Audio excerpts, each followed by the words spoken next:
പിലിക്കോട് കൊടക്കാട് ശ്രീ പണയക്കാട്ട് ഭഗവതി സ്ഥാനത്ത് 5 ദിവസങ്ങളിലായി നടന്നുവന്ന കലശ മഹോത്സവം സമാപിച്ചു. ക്ഷേത്രം തന്ത്രി കാളക്കാട്ടില്ലത്ത് നാരായണൻ തന്ത്രികളുടെ മുഖ്യ കാർമ്മികത്വത്തിലാണ് കലശാഭിഷേക കർമ്മങ്ങൾ നടന്നത്. നൂറുകണക്കിന് ഭക്തരുടെയും വിവിധ ക്ഷേത്രങ്ങളിലെ ആചാരസ്ഥാനികരുടെയും ഭാരവാഹികളുടെയും സാന്നിധ്യത്തിലാണ് കലശാഭിഷേക കർമ്മങ്ങൾ നടന്നത്. തുടർന്ന് ഭജന അവതരിപ്പിച്ചു.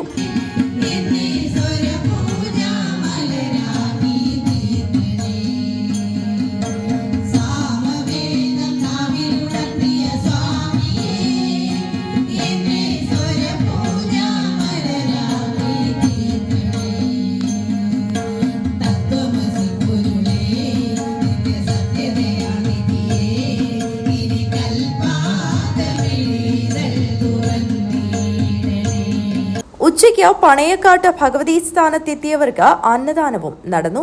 വൈകുന്നേരം കരിവെള്ളൂർ രത്നകുമാറും സംഘവും ഓട്ടംതുള്ളൽ അവതരിപ്പിച്ചു. രാത്രി പ്രദേശത്തെ കുട്ടികളുടെ വിവിധ കലാപരിപാടികൾ അരങ്ങേറി. ആചാര തികവ് കൊണ്ടും ചൈതന്യ പൂർത്തി കൊണ്ടും സവിശേഷ സ്ഥാനം അലങ്കരിച്ചു വരുന്ന ഭഗവതി സ്ഥാനത്ത് അരനൂറ്റാണ്ടിനു ശേഷമാണ് സമ്പൂർണ്ണ കലശാഭിഷേക കർമ്മങ്ങൾ നടന്നത്. News bureau, Trikaripur.